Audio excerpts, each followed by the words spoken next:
go through tough parts of life, I mean, that's the hardest time to really hold on, right? That's the hardest time to trust and say, okay, I know that God is still in this. But he does trust Jesus to save him. He says, Lord, save me. And it says Jesus immediately reached out his hand and caught him. So Jesus wasn't waiting. He wasn't like, I don't know. I might hold back just for a sec. You know, it's no. I mean, as soon as Peter calls out to him, Jesus reaches in, boom, he's saved. So there's that faith there. There's faith. It's two aspects, knowing who Jesus is and what he wants to do. And we know both of them. He is love, and he wants to save us.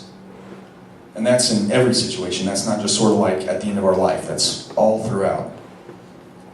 But then, so what happens? In the rest of the scene, Jesus it says, he caught him, saying to him, "O you of little faith, why did you doubt?" So it's the faith thing. Faith is trusting who Jesus is and what he wants to do for us. Okay, so again, I mean, it all kind of ties together. Like improv, Peter has that inspiration. He steps out, literally. He just kind of trusts that inspiration, steps out. It doesn't go perfectly, but then he allows Jesus to work in his life. That's ultimately what faith is. And these inspirations that we get will never go against the church's teaching or any of that. I mean, because it's the same Spirit who inspires within us and inspires the church and works within the church and is the soul of the church. Is the breath that breathes in the church. So it's the same Spirit. So if it's a genuine inspiration, it's always going to be in line with the church. So I'm not saying like, oh, I have an inspiration to go steal $500. I'm going to step out in faith. No, that's not the kind of faith I'm talking about here. So again, the faith that we're talking about, you have that inspiration, you step out, and then you just figure it out from there because God is with you in all of it. You don't have to know how long you're going to be able to stay up on the water. You just know that you call to Jesus when you have trouble, right? So, I mean, it really can be that simple. It's not the easiest thing to really have it sink in, but it really can be that simple. Okay, so I have a story then from my time in seminary that kind of relates a lot of this. And this still just kind of blows my mind to this day that this happened and that I trusted it and that I followed it. Basically, okay, so picture this in seminary. Every morning, I was in seminary in Rome for 2 years. And so my theology classes were in Italian. So that was my storm, basically, going on around me, was that I had to study another topic, or a topic in another language. That was a headache. That was hard. So, the Lord could have said, "Oh, you have little faith. Why did you doubt?" It's like, because you made me learn theology in Italian. So, anyway, but I had class in the morning for 4 hours, and then would leave from class and head back to the seminary, and then we would have kind of daily routine from there, times of prayer, meal times, homework, and all that kind of stuff that we had to do. But the school that we went to was out in the city. And there was this married couple that I had met just previously at some point, and they were from Germany. There's a whole kind of crazy story that goes with them, but I'm not going to be able to get into all that right now.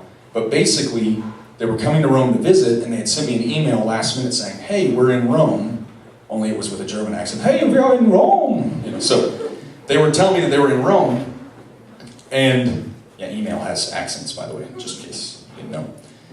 Look it up, it's real. So, thank you. So they were coming to Rome, they were going to meet up, and I wasn't able to get in touch with them. The cell phone that I had over there had run out of minutes. I had to go recharge that and all that. I mean, it's weird the way everything works over there. It's all backwards compared to here. And so I wasn't able to get in touch with them before we were supposed to meet up, and they were only going to be there for a few days. So the last day that they were there, I went to class. I was leaving class, and on the way back, you can either walk back, which is a half-hour walk back to the seminary, or you can take the bus if you split at a certain point, and that's about a 15-minute trip total, walking and riding the bus. And so usually I'd been taking the bus. Almost every day that month, basically, I had been taking the bus. So I would get to that point, I would split to the left, get on the bus, ride back, get other things done because I had, an extra 15 minutes. That would help, it really would. And that day I was leaving, and I just sort of had this inspiration, just this moment of a prompting, kind of a push, saying, don't go towards the bus. I mean, I didn't hear those words, but I just knew I needed to walk, just keep walking back. So avoid the bus, keep walking back. that didn't make any sense in my mind because I had to mail something back and get it back to the States in time. And if you know anything about the Italian postage system, or postal system, you have to hit it at a certain point or it will never get back. I mean, it's a lot to deal with. But so I had to get it out that day if I wanted it to get back in time. And they closed the office at 1:30 or 2 in the afternoon. Makes sense, right? I mean, you don't want to work too much. So I had to get back by a certain point, very limited time frame, and I'm just, I'm getting prompted, I felt like, to walk. And so I'm like, okay, this doesn't make any sense, but I'm going to trust, I'm going to just follow this to the next step. Then I kept walking, and I got to this church. It's got a fancy Italian name to it, Santa Maria sopra Minerva. Okay, so it's basically, it's a Marian church right there. It's run by the Dominicans in Rome. And I felt like I needed to stop in there. I don't know how to explain it. I just sort of knew I needed to stop inside that church. So I avoided the bus route, kept walking, stopped inside the church, and then I felt like I needed to just stop and pray there for a while. And I had done that. That was a place that I liked to pray. And so I stopped in the side chapel, was praying there for a little while. And then a little while turned into a half hour, and I'm thinking, I've got to get back to mail this thing that I got to get back home.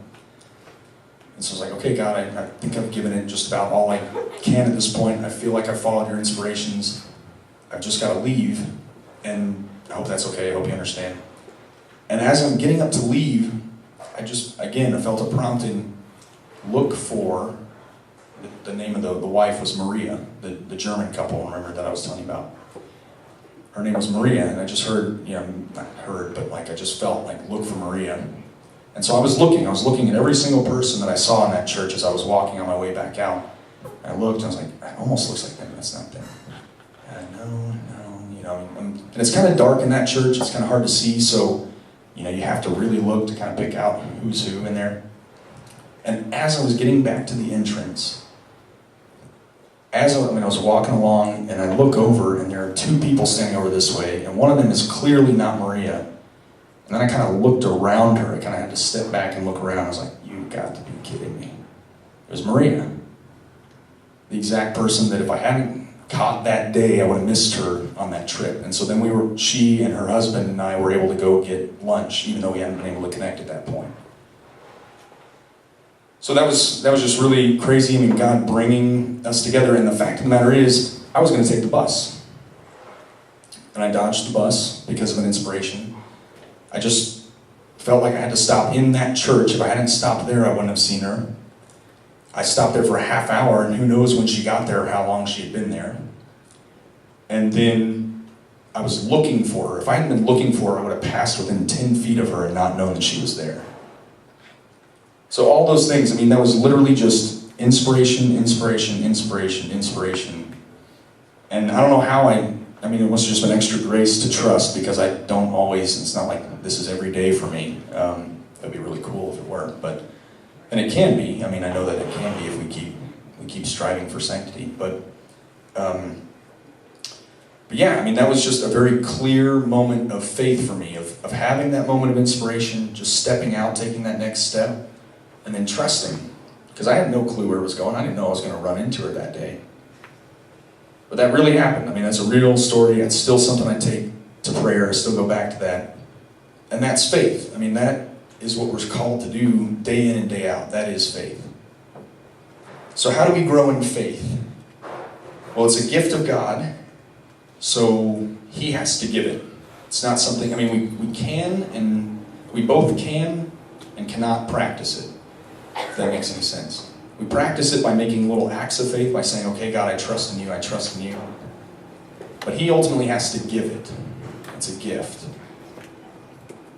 So it's not like lifting weights necessarily, because He has to give the faith. But we can ask for it, right? What feast is coming up here? We have Christmas coming up. Well, Thanksgiving, yes, thank you for keeping Thanksgiving first, because all these radio stations are playing Christmas songs already. It drives me nuts. But